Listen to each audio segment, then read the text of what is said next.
What I'm going to talk about today is based on 4 psychological theories that we understand from experimental research that academics have done in laboratories. And there is still some academic debate about all of this, but I would argue that we now have enough information out there to actually help us understand what we should and shouldn't be doing.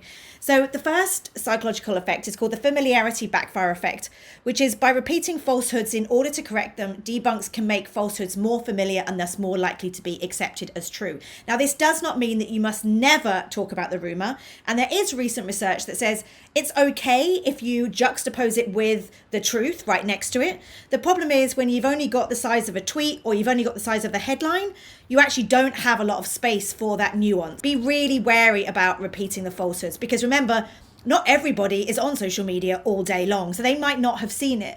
And that actually, if you're a CNN or a BBC or you've got a big following, by debunking it, you could actually make it more available to people who otherwise hadn't heard it. And one thing I want to stress right now is that human beings are lovely, but we've got terrible brains. And our brains right now are overwhelmed with information. And also many of us are very frightened.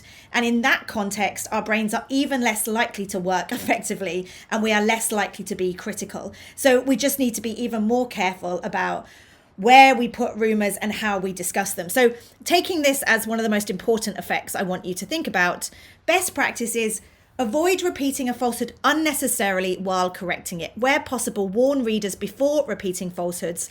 And rather than say, here's the myth, here's the myth, here's the myth, can you just frame it in a way that tells people what they need to know? And that isn't always easy, but that's really what we should be doing right now. Because here's an example of very easy to do. It's a fact sheet. We see these all the time, like 5 myths about coronavirus. But when you list all the myths separately, our brains are really bad at making sense of facts versus myths in a situation like this. Here's Medical News Today doing exactly the same thing. And if I'm scrolling down a page and the highlighted text is the text that's wrong, that's just really difficult for our brains to make sense of. So number 3, children cannot catch COVID-19. Well, the text shows us that that's more nuanced. But actually, if that's all I see and my eyes are drawn to it, it can be a real challenge. Let's think about Twitter, Facebook, and Instagram for a second. When people are scrolling and it comes to them, they might not even know that it's an issue that they need to be worried about yet. But all of a sudden they see it and they're more likely to be concerned, and you haven't necessarily got the space to do the full debunking. And it's not quite the same, but here's an example of a tweet which says coronavirus, oil collapse erased 5 trillion from US stocks. I'm immediately terrified. And there isn't really space there to give me more information. So just a reminder that what we put out in places where people are scrolling and stumbling, we need to be even more aware of. But when it comes to places like Google, Bing, or YouTube, which are obviously search engines, often people are going to specifically search for quality information about a rumor that they have heard. And in those contexts, it's actually not terrible to repeat the rumor in the headline because people are actively searching and we want there to be quality information available to them when they do these searches. Because if they search and there's nothing there but conspiracies and misinformation, then we're in trouble. But I think it's really important to make that distinction. So here's an example on YouTube about, the rumor, does coronavirus travel on a package? And the second example down, KHOU, can you get the coronavirus from packages from China? They have specifically added that rumor to the headline, 4,000 views. This is from a month ago. But you can see what I'm trying to say here is that sometimes actually creating explainer content to help fill these information vacuums. In that context, it's, you might decide that it's actually worth adding the rumor into the headline because you're hoping you'll get people to click and then to watch your explainer or to read your full article. The second psychological theory is the overkill backfire effect. The easier information is to process, the more likely it is to be accepted. Less detail can be more effective. Where possible, try and make your content easy to process by keeping it simple, short, and easy to read. Use graphics to illustrate your points. And we've already seen some really powerful graphics when it comes to COVID. And so the most famous one, I think, is this flattening the curve, which showed that the reason that we all need to stay indoors is because if there is a very quick spike, it will put unnecessary pressure on hospitals and we won't be able to cope. And so this graphic, I think, did the most work to make people understand this, the reasons why we had to stay inside. And I think for many was an explanation of why diagrams matter. This is another one created by a journalist in the UK, took some information from the CDC and turned it into kind of a cute graphic. Like, this is much more likely to be shared by people on WhatsApp or in Facebook. Where possible, let's try and humanize this content. Let's try and make it less scary. Let's try and find ways to simplify all this information. This is a GIF that just appeared this morning. I saw it on my social media, which is a way of, again, trying to explain to people why social distancing matters. It's really, really simple. It's beautiful. Again, how can we do more of this rather than 800-word articles? And the WHO have actually partnered with Pinterest to create these pins. I'm really glad that there are kind of simpler ways of trying to explain this. But again, look, there's a lot of text on these pins. Wherever possible, yes, it's not that I'm saying no text, but how can we use visuals and diagrams to explain things to people right now who are scrolling and sharing very, very quickly? And we need to take complex ideas and make them more simple.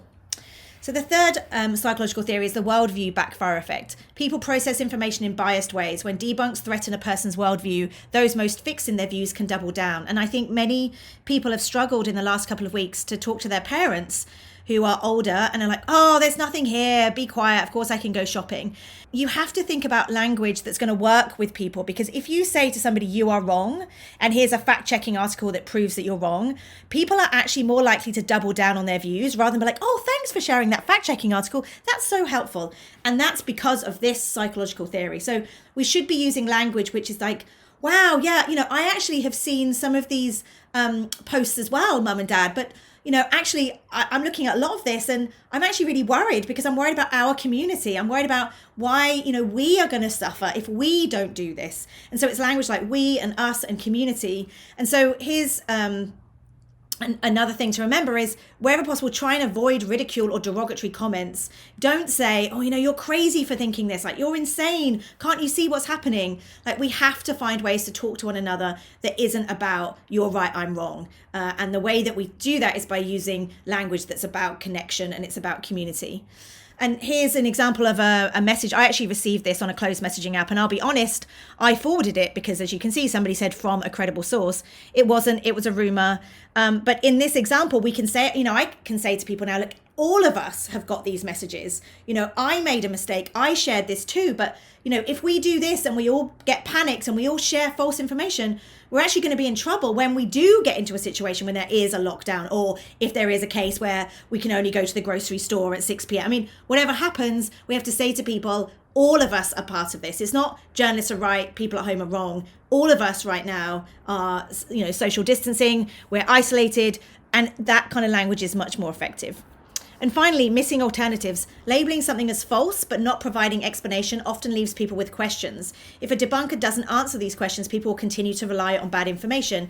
So if you think about our brains as filing cabinets, and you have a file in your brain that's actually a rumor because somebody's told you something and you've believed it.